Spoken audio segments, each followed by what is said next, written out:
Hello दोस्तों, कैसे हैं आप सब। स्वागत है आपका सीबीसीटी एंड एमपी एग्ज़ाम में। मैं प्रमोद आपका स्वागत करता हूं सीबीसीटी एंड एमपी एग्ज़ाम में।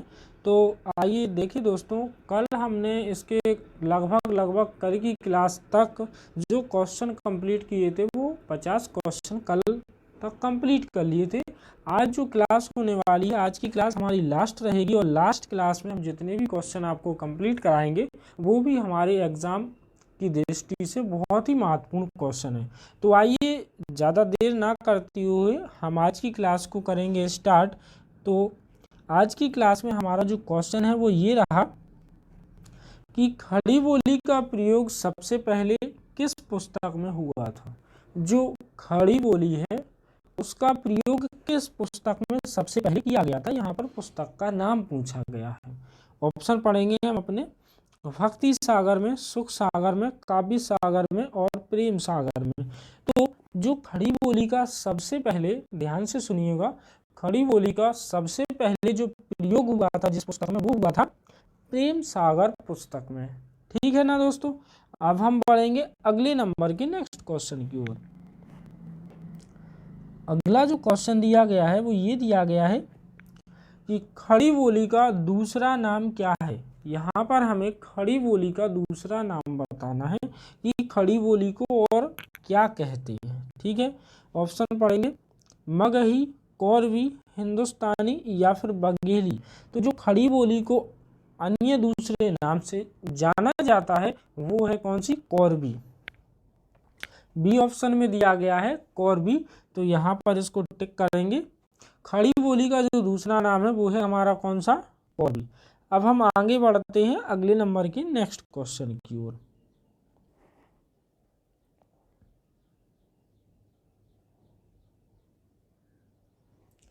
अगला जो हमारा क्वेश्चन दिया गया है वो ये दिया गया है कि रामचरितमानस किस भाषा में लिखी गई। जो क्वेश्चन था हमारा वो ये था कि जो रामचरितमानस है वो किस भाषा में लिखी गई। आप लोग ये भी बताइए कि रामचरितमानस के जो लेखक हैं वो कौन हैं। तो हम ऑप्शन पढ़ेंगे। ब्रज, भोजपुरी, अवधी और मगधी। तो इसका जो हमारा आंसर हो जाएगा वो हो जाएगा ब्रज भाषा, अवधी भाषा में लिखी गई। और इनको रचयिता जो हैं वो हैं तुलसीदास जी। रामचरितमानस तुलसीदास जी ने लिखी हुई है। ठीक है ना दोस्तों। अब हम आगे बढ़ेंगे और ये अवधी भाषा में लिखी गई है। अब हम आगे बढ़ते हैं अगले नंबर के नेक्स्ट क्वेश्चन की ओर। इसी के साथ दोस्तों, मैं जैसा कि आप सभी लोगों को हर क्लास में बोलता हूं कि आप लोगों को पीडीएफ जिस भी स्टूडेंट को परचेज करनी है वो डिस्क्रिप्शन बॉक्स में जाए, वहां पर नंबर दिया गया है, उस नंबर पर कांटेक्ट करें और आप लोग पीडीएफ को परचेज कर सकते हैं। ठीक है ना दोस्तों। इसमें क्या फ़ायदा रहेगा आपको कि उसमें आपको ऑब्जेक्टिव क्वेश्चन पढ़ने को मिल जाएंगे जो कि कंप्यूटर सब्जेक्ट से रहेंगे, हिंदी सब्जेक्ट के भी रहेंगे और साथ ही साथ सामान्य विज्ञान, सामान्य जीके ज्ञान, सामान्य ज्ञान के और सामान्य प्रबंधन के, उसमें जो नया टॉपिक पटवारी में ऐड हुआ है उसके भी वहाँ पर आपको क्वेश्चंस मिलेंगे। तो जो भी स्टूडेंट पीडीएफ को परचेज करना चाहता है वो डिस्क्रिप्शन बॉक्स में नंबर दिया गया है, उस नंबर पर कांटेक्ट करके खरीद सकता है। आगे बढ़ते हैं अगले क्वेश्चन की ओर।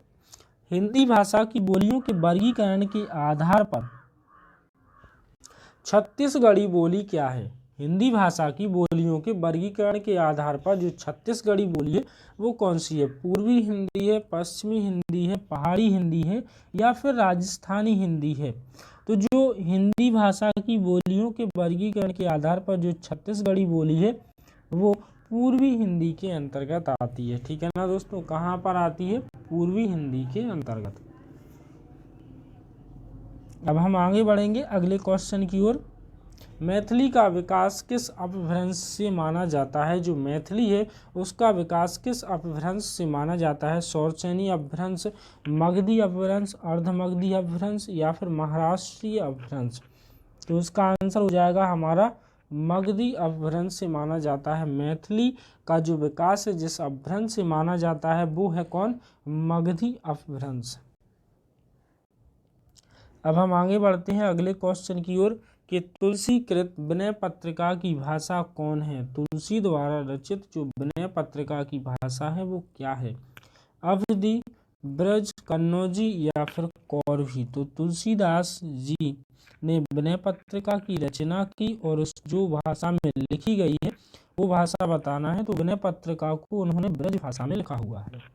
और तुलसीदास जी ने जो रामचरितमानस लिखी वो किस भाषा में लिखी? तो अवधी भाषा में वो लिखी गई है।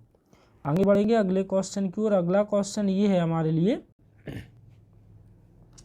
कि निम्नलिखित बोलियों में से कौन सी बोली उत्तर प्रदेश की नहीं बोली जाती है? मतलब उत्तर प्रदेश में नहीं बोली जाती है। ऑप्शन पढ़ेंगे अवधी, ब्रज, खड़ी बोली या फिर मैथिली।